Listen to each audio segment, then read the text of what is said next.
అది మీరు వ్యక్తిగతం, అది మీ ఇష్టం. నన్ను మన ఎవరో ఇలాగ అడిగారు, ఒక ఫోన్ మెసేజ్ పెట్టి నాకు పలానా కావాలి అని అంటే నేను ఒకటే అన్నా, నీకేం కావాలో నాకు సంబంధం లేదు, అది ఎవరి వ్యక్తిగతం, మీకది మీ ఇష్టం, నాకు సంబంధం లేదు. మీ వ్యక్తిగతంగా ఆస్తి సంపాదించుకుంటారో, పేరు సంపాదించుకుంటారో, విలువైన వస్తువులు వాహనాలు సంపాదించుకుంటారో మీ వ్యక్తిగతం. దేవుడు మీరు అంతవరకే దేవుడు నడిపిస్తాడు. అయితే మీ వేరు దేవునిలో అంటి కట్టబడితే ఎంత ఎత్తుగా వెళ్తాను. హల్లెలూయా.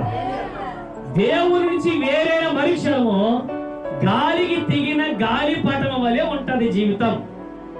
ఈ సంవత్సరం దేవుడు మనం బలపరచడానికి ఏమంటున్నాడంటే ఆయన చేతుల్లో ఉండు, ఎంతవరకైనా తీసుకెళ్తాడంట. హల్లెలూయా. గాలిపటం గురించి మనం పెద్ద హిస్టరీ చెప్పుకోవాల్సిన పని లేదు. దారం కట్టి పైకి వేస్తాం పేపర్తో, వెళ్ళినంతసేపు వెళ్తుంది. మన